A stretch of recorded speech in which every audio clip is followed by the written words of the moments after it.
रात के 8 बज चुके हैं और मैं हूं आप सभी का अपना शावेज़ मलिक और हाज़िर हूं आप लोग के सामने फिर से एक क्राइम की कहानी को लेके, एक क्राइम की घटना को लेके। दोस्तों, अवैध संबंध कहा जाता है कि अवैध संबंध ऐसी चीज़ होते हैं कि इसमें एक नहीं बल्कि कई जिंदगियां, कई परिवार तबाह हो जाते हैं। अवैध संबंध करने वाला भले ही व्यक्ति कुछ समय के लिए खुशी खुशी रहे, लेकिन कुछ समय के बाद में उसकी ज़िंदगी में तूफ़ान आता है, भूचाल आता है, और इस तूफ़ान में, इस भूचाल में एक नहीं बल्कि कई परिवार उजड़ के रह जाते हैं। और दोस्तों, मैंने ऐसा आप लोग को अपनी अनगिनत कहानियों में बताया है। लेकिन दोस्तों, आज की जो कहानी मैं आप लोग को सुनाऊंगा, इस कहानी के अंदर कुछ ऐसा हुआ कि इसमें एक नहीं बल्कि कई रिश्तों का कत्ल हुआ। और वजह क्या थी? सिर्फ और सिर्फ महज एक अवैध संबंध कि इंसान जिस्मानी भूख में कुछ इस कदर अंधा हो जाता है कि उसको दिखाई नहीं रहता कि वो क्या करने वाला है और उसकी वजह से क्या कुछ हो सकता है। दोस्तों, ये पूरी कहानी सिलसिलेवार तरीके से मैं आप लोगों को सुनाऊंगा, लेकिन आप लोगों से रिक्वेस्ट है, दरख्वास्त है कि अगर आप लोग चैनल पर पहली बार आए हैं तो चैनल को सब्सक्राइब करें, साथ में जो बेल आइकन रहता है उस बेल आइकन को भी ज़रूर से ज़रूर प्रेस करें। तो चलते हैं, फिर शुरू करते हैं। दोस्तों, बात करूँ अगर आज की इस कहानी की, तो आज की इस कहानी की शुरुआत होती है बिहार से। और इसी बिहार के अंदर एक ज़िला लगता है बेगूसराय ज़िला। और ये जो बेगूसराय ज़िला है, इसी के अंतर्गत एक थाना आता है, बछवाड़ा थाना। और ये जो बछवाड़ा थाना है, इसी थाने के अंतर्गत एक गांव आता है, राजापुर गांव। और इसी गांव के अंदर एक परिवार रहा करता है। इस परिवार में जो परिवार का बड़ा वाला बेटा है, इसका नाम है अजय साहनी। अजय साहनी का एक छोटा भाई है जिसका नाम है छोटू उर्फ धर्मवीर साहनी। जो बड़ा वाला भाई अजय है, ये जल्दी ही अपनी पढ़ाई लिखाई छोड़ता है क्योंकि इसे परिवार की जिम्मेदारियों को देखना था, इसलिए दिल्ली का रुख करता है। दिल्ली का रुख करता है, वहाँ पर कामकाज संभालता है, अच्छा काम करता है, घर परिवार को अच्छे पैसे भेज देता है। इसी बीच में घर परिवार वालों को चिंता होती है कि इसकी अब शादी कर देनी चाहिए। अब उसके बाद में इस अजय के लिए लड़की देखी जाती है। अब अजय के लिए जब लड़की देखी जाती है तो आखिरकार इन्हें एक लड़की मिलती है जिसका नाम होता है अंजलि देवी। जो अंजलि देवी थी, ये देखने में बेहद ही खूबसूरत थी, साथ के साथ इसका नेचर भी इस परिवार को बहुत ज़्यादा पसंद आता है। उसके बाद में अजय और अंजलि का रिश्ता फिक्स कर दिया जाता है। शादी की डेट फिक्स होती है, सारी चीज़ें टाइम पे होती हैं। अंजलि जो थी वो दुल्हन बनकर अब अजय साहनी के घर आ चुकी थी। अब दोस्तों, अजय साहनी जो कि शादी से पहले ही दिल्ली जॉब किया करता था, दिल्ली काम किया करता था, इसलिए थोड़े समय तक तो ये अपनी पत्नी के साथ रहता है। उसके बाद में वापस से दिल्ली चला जाता है। अब अजय दिल्ली चला जाता है। दिल्ली जाने के बाद में ये अपने घर पे फ़ोन करता है, कहता है ये छोटा भाई जिसका नाम धर्मवीर है, वो घर पर ऐसे ही रहता है, वहाँ पर ना ज़्यादा काम है, ना ज़्यादा पैसे मिल रहे हैं, तो क्यों ना वो भी दिल्ली चला आए। उसके बाद में माता पिता कहते हैं कि ये तो और अच्छी बात है कि तुम अपने साथ साथ अपने छोटे भाई के बारे में भी सोच रहे हो। उसके बाद में जो छोटा वाला भाई होता है जिसका नाम धर्मवीर साहनी होता है, ये भी दिल्ली चले जाता है। दिल्ली जाने के बाद में अपने भाई के ही कमरे पर रहता। दोनों भाई मेहनत से काम करते, जो भी कुछ पैसे मिलते वो सारे के सारे पैसे ये घर पे भेज दिया करते। घर में एक बहू थी जिसका नाम अंजलि देवी था, वो भी अच्छे से खर्चा कर रही थी, सारी चीज़ें बहुत बढ़िया चल रही थी। लेकिन इसी बीच अजय साहनी को ऐसी ज़रूरत महसूस होती है कि उसकी पत्नी अगर यहाँ होती तो हम दोनों भाइयों को बहुत ज़्यादा सहूलियत हो जाती। सहूलियत ये हो जाती कि खाना बना हुआ मिल जाता, कपड़े धुले हुए मिल जाते, प्रेस करे हुए मिल जाते, बहुत सारी ऐसी चीज़ें थी जिससे इन दोनों भाइयों को छुटकारा मिल सकता था। साथ के साथ अजय साहनी और अंजलि साहनी, इन दोनों की नई नई शादी हुई थी, तो अजय भी सोचता था कि पत्नी पास में आ जाएगी तो जो परेशानियां हैं, जो दिक्कतें हैं, वो भी दूर हो जाएंगी। इसलिए अजय जो था अपने माता पिता से इस बात का जिक्र करता है। अच्छा, जो माता पिता थे बेचारे, वो भी बहुत ज़्यादा सीधे स्वभाव के व्यक्ति थे। वो कहते हैं कि ठीक है बेटा, तुमने जो सोचा है अच्छा ही सोचा होगा। उसके बाद में जो अजय था, ये अपनी पत्नी अंजलि को अपने साथ लेकर दिल्ली पहुंच जाता है। अब जो पूरा परिवार था, अजय और ये छोटू और अंजलि, ये सारे लोग मिलकर वहाँ पर रहने लगते हैं। थोड़े ही समय तक तो छोटू वहाँ पर काम करता है, यानी धर्मवीर, और उसके बाद में ये अपने घर बेगूसराय वापस आ जाता है, जो इसका गांव था राजापुर गांव, और वहीं पर रहकर ये मेहनत मजदूरी करता है। अब दिल्ली में अजय और उसकी पत्नी अंजलि देवी ही रह गए थे। और दोस्तों, उसके बाद में एक तारीख आती है 18 नवंबर साल 2023, और इस 18 नवंबर साल 2023 को कोई त्यौहार था। उस त्यौहार को मनाने के लिए ये दोनों पति पत्नी, यानी अजय साहनी और उसकी पत्नी अंजलि देवी, ये दोनों वापस से राजापुर गांव आते हैं। राजापुर गांव आते हैं, गांव में आने के बाद में एक आध दिन वहाँ पे गुजारते हैं। और उसके बाद में एक लड़के का फ़ोन आता है अजय के पास में, जिसका नाम होता है चंदन। और वो चंदन अजय को फ़ोन करता है। फ़ोन करने के बाद में कहता है कि चलो कहीं घूमने चलते हैं। अब ये बात घर वालों को किसी को नहीं पता थी। उसके बाद जो अजय था ये चला जाता है। अब उसके बाद में घर परिवार वाले इंतज़ार कर रहे हैं, अब तक तो अजय को आ जाना चाहिए था। लेकिन इस बारे में अजय को नहीं पता है कि अजय के परिवार वालों को नहीं पता है कि चंदन का फ़ोन आया था। अब घर परिवार वाले परेशान हैं। छोटू जो था छोटा भाई धर्मवीर, वो भी अपने भाई को ढूंढ रहा है। जो पत्नी अंजलि देवी थी वो भी परेशान है, घर वाले भी परेशान है। फ़ोन नंबर लगा रहे हैं तो लग नहीं रहा है। अब ये जो परिवार वाले थे धीरे धीरे हर उस जगह पर जाते हैं जहाँ पर अजय का उठना बैठना था। अजय के जो भी दोस्त थे उन सारे ही दोस्तों से भी पूछताछ की जाती है। साथ के साथ आस पड़ोस में जो कोई रिश्तेदार थे उन रिश्तेदारों से भी कांटेक्ट किया जाता है कि अजय यहाँ पर आया है। लेकिन सारे ही लोग कहते हैं कि अजय को आज हमने देखा ही नहीं। चाहे वो दोस्त हो चाहे वो रिश्तेदार हो, हर कोई यही कहता है कि अजय को आज हमने नहीं देखा। अब उसके बाद में जो परिवार के सदस्य थे वो भाई जो धर्मवीर था वो भी परेशान है। अपने 3 दोस्तों को अपने साथ लेता है, 4 दोस्तों को, एक रामचंदन, सौरभ, गौरव, ये सारे लोग मिलकर अजय को ढूंढ रहे हैं। लेकिन दोस्तों अजय का कहीं पर भी कोई पता नहीं है। धीरे धीरे वक्त गुजरता है।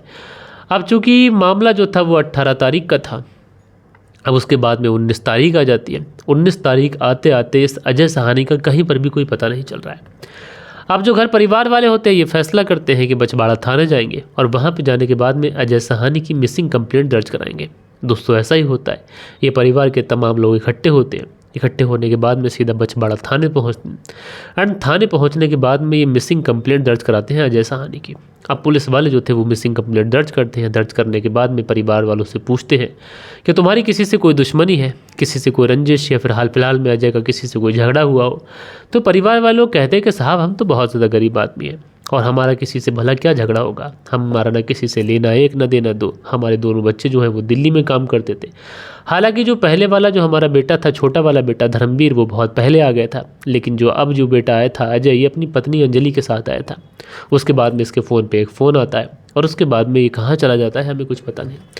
अब पुलिस वाले जो थे वो इस फ़ोन के आधार पर ये चेक करने की कोशिश करते हैं कि लास्ट टाइम किसका फ़ोन आया था किसका नहीं आया था। अब जब ये कॉल डिटेल्स निकाली जाती है तो उसके आधार पर चंदन, सौरभ और गौरव, इन तीनों को अरेस्ट किया जाता है। अरेस्ट करने के बाद मैंने पुलिस थाने लेके आया जाता है, क्योंकि लास्ट टाइम जो कॉल हुई थी ये इन्हीं के नंबर से हुई थी। अब इन तीनों को लाकर जब पुलिस थाने में पूछताछ की जाती है तो ये लोग कहते हैं कि हाँ हमने ही अजय का कत्ल कर दिया। अब जैसे ही ये बात पुलिस वालों के सामने कहते हैं, पुलिस वाले कहते हैं कि डेड बॉडी कहाँ है। उसके बाद ये लोग पहुंचते हैं गांव के बाहर एक नदी किनारे एक झाड़ी थी और उसी झाड़ी के अंदर अजय सहानी की डेड बॉडी पड़ी हुई थी। पुलिस वाले वहां से डेड बॉडी को बरामद करते हैं और सीधा उस डेड बॉडी को पोस्टमार्टम के लिए भेजते हैं। अब दोस्तों जो डेड बॉडी थी वो डेड बॉडी पोस्टमार्टम के लिए जा चुकी थी, लेकिन पुलिस के जहन में, बाकी तमाम लोगों के जहन में सिर्फ और सिर्फ एक ही सवाल था कि चंदन, सौरभ और गौरव, आखिरकार ये लोग अजय सहानी की हत्या क्यों करेंगे और इन लोगों का अजय सहानी से आखिर क्या दुश्मनी है, क्या रंजिश है। तो उसके बाद में जब पुलिस इन तीनों से सख्ती दिखाती है और सख्ती के साथ में जब इन तीनों से पूछताछ करती है तो ये तीनों एक और नाम लेते हैं और ये नाम होता है अजय के छोटे भाई धर्मवीर सहानी का। ये तीनों लोग बताते हैं कि दरअसल ऐसा करने के लिए हमें धर्मवीर सहानी नहीं बोला था, यानी धर्मवीर सहानी के ही कहने पर और उसके ही साथ में मिलकर हमने कत्ल किया है। अब जैसे ही ये बात पुलिस के सामने ये लोग कहते हैं, पुलिस जो थे वो धर्मवीर सहानी को उठाते हैं और उठाने के बाद में अब इससे पूछताछ करते हैं। इससे पूछते हैं कि आखिरकार तुमने अपने भाई का कत्ल क्यों किया। तो जो धर्मवीर है ये बताता है कि मेरे भाई की जब शादी हुई तो शादी होने के बाद में मेरे भाई ने मुझे दिल्ली काम करने के लिए बुला लिया था, लेकिन थोड़े ही समय के बाद में उसने अपनी पत्नी को भी बुला लिया। अब एक ही कमरे पर मैं, मेरा भाई और मेरी भाभी रहा करते थे। कभी कभार ऐसा होता था कि मेरी तबीयत ख़राब होती थी तो मैं ड्यूटी नहीं जाया करता था। उस समय मैं और मेरी भाभी ही घर पे अकेले हुआ करते थे। तो कभी कभी मैं भाभी से मजाक करता, कभी डबल मीनिंग मजाक करता और इसी मजाक में हमारे बीच में रिश्ते स्थापित हो जाते हैं। यानी मैं भाभी से कहता कि तुम देखने में बहुत ज़्यादा खूबसूरत लग रही हो और वो मेरी इस हंसी मजाक में ही लेती। लेकिन धीरे धीरे मैं उनसे अपनी मोहब्बत का इजहार करता हूँ और शायद जो अंजनी देवी थी वो भी यही चाहती थी और अंजलि देवी अपने देवर धर्मवीर के प्रपोजल को एक्सेप्ट करती है। उसके बाद में जब कभी भी पति ड्यूटी पर जाता तो जो धर्मवीर था ये जानबूझकर तबीयत खराब होने का बहाना करता और घर पे ही रुक जाता। उसके बाद में ये देवर भाभी एक दूसरे के साथ में शारीरिक संबंध बनाते। अब दोस्तों इन देवर भाभी को एक दूसरे के बगैर रहना पॉसिबल नहीं था। जब कभी भी अजय अपनी पत्नी के साथ सोता तो जो धर्मवीर था उसको नींद तक नहीं आती थी। वो सोचता था कि कैसे आज उसकी गर्लफ्रेंड के साथ में, उसकी प्रेमिका के साथ में उसका बड़ा भाई सोया हुआ है। ये चीज़ें उसे बहुत ज़्यादा नागवार गुजरती। लेकिन जैसे ही अजय सहानी ड्यूटी पर जाता तो उसके बाद में धर्मवीर जो था वो ड्यूटी से कभी कोई बहाना बनाकर घर आ जाता, लेकिन लगातार अपनी भाभी के साथ में शारीरिक संबंध बनाता। अच्छा, जब ये चीज़ें चलती रहती हैं तो शुरुआत में तो भले ही किसी को खबर नहीं होती, लेकिन एक दिन अजय सहानी रंगे हाथों अपने भाई को अपनी पत्नी के साथ में शारीरिक संबंध बनाते हुए पकड़ लेता है। जब वो अपने भाई को अपनी ही पत्नी के साथ में शारीरिक संबंध बनाते हुए पकड़ता है तो वो इस बात पे बहुत ज़्यादा विरोध करता है, अपने भाई की मार पिटाई कर देता है और साथ के साथ उसे अपने कमरे से निकाल कर वापस उसके घर भेज देता है, यानी जिस गांव से वो आया था राजापुर गांव, उसी गांव भेज देता है। अब दोस्तों उसके बाद में ये अपनी पत्नी के ऊपर बहुत ज़्यादा सख्त तरीके से नज़र रखने लगता है। उसके फ़ोन जो था फ़ोन भी छीन लेता है और यहीं पर जो धर्मवीर था ये अब गुस्से की भावना में जीने लगा था और इसको लग रहा था कि अगर वो अपनी भाभी के साथ में शारीरिक संबंध बनाना चाहता है तो इसके बीच में अजय सहानी रोड़ा बन रहा है और अगर अजय को मैं रास्ते से हटा दूंगा तो उसके और उसकी भाभी के बीच कोई नहीं आ सकता। इसीलिए जब 18 नवंबर साल 2023 को अजय अपनी पत्नी के साथ में यहाँ पर आता है, इस गांव में आता है, तो उसी समय इस धर्मवीर ने उसके कत्ल की प्लानिंग कर ली थी और इस कत्ल में उसने अपने दोस्त चंदन, सौरभ और गौरव को मिला रखा था और उसके बाद में ये अपने दोस्तों से कॉल करवाता है, अजय को नदी के किनारे बुलाता है और वहीं पर गला घोट कर उसकी बड़ी बेरहमी के साथ में हत्या कर दी जाती है। हत्या करने के बाद में उसके शव को वहीं झाड़ियों में छिपाया जाता है और उसके बाद में पुलिस में मिसिंग कंप्लेंट दर्ज कराई जाती है। पुलिस के साथ साथ ये सारे लोग अजय सहानी को ढूंढ रहे हैं, पुलिस को गुमराह करने की कोशिश कर रहे हैं। लेकिन दोस्तों यकीनन जब इस पूरे केस का खुलासा हुआ तो हर कोई हैरान परेशान था कि आखिर ये जिस्मानी भूख कैसी होती है कि इंसान रिश्तों का ही कत्ल कर देता है। यहाँ पर छोटे भाई ने अपने बड़े भाई का कत्ल कर दिया और महज इस वजह से कि वो अपनी बड़े भाई की पत्नी के साथ में नाजायज़ ताल्लुकातों में था। और दोस्तों अगर मैं कहूँ तो इसके पीछे सबसे बड़ा कारण यह था कि अजय ने अपने भाई और अपनी पत्नी को एक ही रूम पे रखा हुआ था। जब कभी भी वो अपनी पत्नी के साथ में इंटीमेट होता होगा तो उस समय जो धर्मवीर था वो जागता होगा और इसी वजह से वो अपनी भाभी से डबल मीनिंग मजाक करता और इसी मजाक में उसकी जो भाभी अंजलि देवी थी ये उसके प्रति अट्रैक्ट हो जाती है। और दोस्तों आजकल की महिलाओं की सबसे बड़ी गलती है ये मजाक। दोस्तों मजाक जैसा रिश्ता दुनिया में एग्जिस्ट ही नहीं करता। मजाक एक ऐसी चीज़ है जो दुनिया में हर रिश्ते को कलंकित करने का काम करती है। आप लोग जितने भी देवर भाभी के रिश्ते देखते हैं अगर उसमें मजाक होती है तो सिर्फ और सिर्फ अश्लील मजाक होती है। कई मजाक ऐसी होती हैं जो नाजायज़ ताल्लुकातों में तब्दील हो जाती हैं, कई वहीं पर ख़त्म हो जाती हैं। बहरहाल दोस्तों आप लोग इस पूरी कहानी को किस तरीके से देखते हैं कमेंट्स करके ज़रूर से ज़रूर बताइएगा।